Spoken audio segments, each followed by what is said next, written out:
Yo, what's going on, gamers? It's Ryan 6 days a week, and today we're going to be talking about the Darkest Hours and the Hold the Lines joint interview with Terrence from Ironmace and STF from Ironmace that happened just last night, which gave us even more details on what we should be expecting for the upcoming wipe. On screen, you're going to see all the content that was covered in the interview hosted by OnePeg, and the content that should be arriving on wipe day. This video is going to dive more into details about what is not going to arrive on wipe day and what's planned for 2 or 3 weeks out. Alright, first let's touch on the main topic, the multi-classing system. To summarize this game mechanic that we know of right now, as you level up your character, you'll receive class tokens that can be later exchanged for one of 3 randomly selected perks, skills, and spells. According to this concept image that was shared with us, it looks like you'll get one of these learning tokens every 5 levels past level 100. However, to actually exchange these tokens and begin multiclassing, you will also need a character of the class you intend to learn from at level 100 or higher. So for example, if you wanted to build a magic resistance fighter and want to add on both Iron Will and anti-magic, at minimum, you're going to need to level up your fighter to 110 for the 2 tokens, and then level up a Warlock to level 100 and a Barbarian to level 100. Then after, you need to get really lucky with your rolls. It is worth mentioning again that spells and songs will also be unlockable or trained onto any character as long as you first have spell memory or song memory skills unlocked first. Now, this next bit of info is on something that's just in the planning phase regarding multiclassing, but in the interview, Terrence did mention that the team was discussing some sort of re-roll mechanic in the form of a traveling merchant to alleviate some of the bad RNG. Again, they did say they want some form of RNG associated with the system to keep things diverse, but they are interested in making things a little bit easier for those who aren't here just to grind the entire wipe. They also actually mentioned that they want to implement some sort of rested XP system, similar to that of WoW. So a boost in XP gain if you do end up taking a couple days off from playing. Next, we have the class and perk reworks. Terrence and SDF mentioned that they're going to target a baseline of 10 choosable perks across the board for each of the classes. Some classes have a lot more than 10, some right at 10 at the current moment. They also will be rebalancing a lot of the skills. A specific skill that was mentioned in the interview was Hide for the Rogue. Instead of giving the rogue complete invisibility, rogues will now only have stationary invisibility, and instead become semi-transparent when crouch moving around for the duration of Hide. In doing this, they do plan to make rogue stronger in other areas, and have stated in the past that they wanted to give it more of an acrobatic feel, opposed to just an ambushing feel. Next, the melee and range combat systems. The OnePeg interview already gave insight on how the devs plan to address the strength of ranged throwables by adding in equip time for now, before the quiver and the backpack. However, we were just given more details on the devs' vision of the melee combat system they want to build out.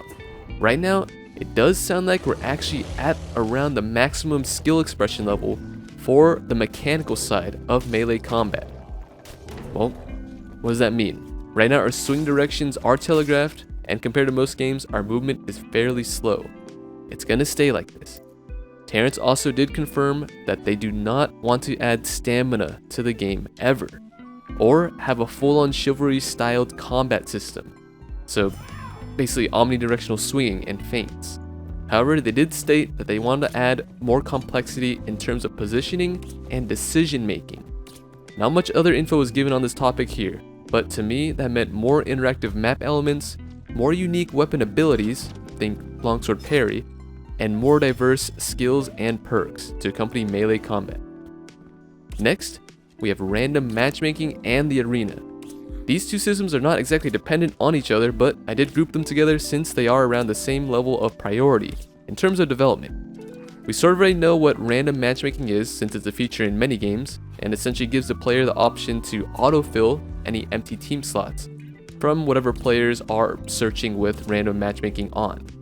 For the arena, we were just told that it may be a gear lossless mode, or a mode where there's no gear loss at all.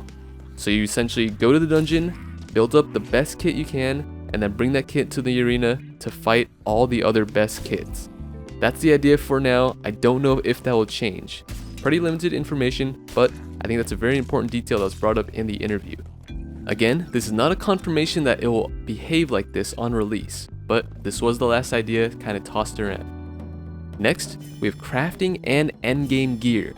The devs already mentioned one way that they plan to delay the power gap between the no-lifers and the broader player base, and that's by releasing the quest in chapters across the length of the whole wipe. However, last night they also mentioned that they plan to return the craftable gear stats back to being randomized on creation, but they also intend to make crafted gear a little bit easier to obtain. They also stated that they want legendary and above gear to be locked to be found in dungeon only, so the highest crafted gear piece will now be capped at the epic grade, or purple, in rarity.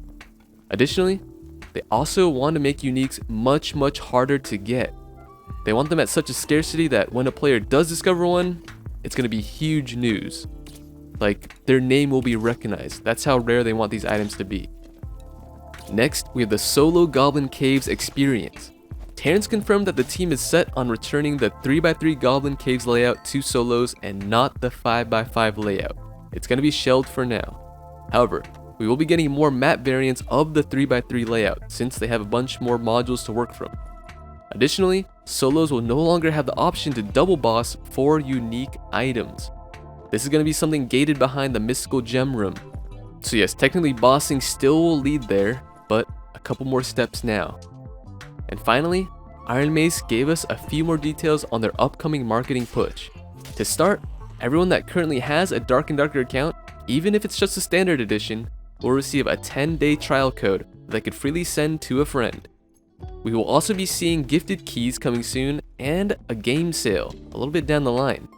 Later, when they have a more established marketing department, it sounds like they want to explore more community events and Twitch drops. This was mentioned in the last interview. Oh, and of course, they want to get the game back on Steam, once it's at a satisfactory spot to do so. From the verbiage used, it sounds like there are still some small legal ties holding them back, but they did state that if they did get approved right now, they wouldn't do it, since they want to get the game to a certain point in development first. I do want to add here that when the game is distributed on a mainstream platform, so either Steam or Epic, they want to do whatever they can to ensure that you will not have to repurchase a copy of the game on that platform to launch it there. This of course is something that may be out of their control, but I want you to know that they're going to do everything they can to ensure that you will not have to buy another copy if you decide to play the game on a different launcher.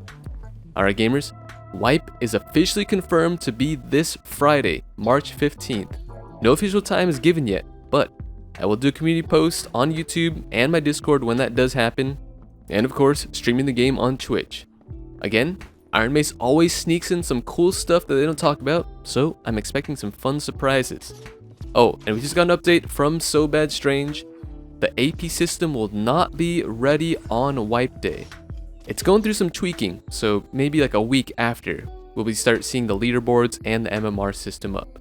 Alright, thank you so much for watching. I'll see you in the next video.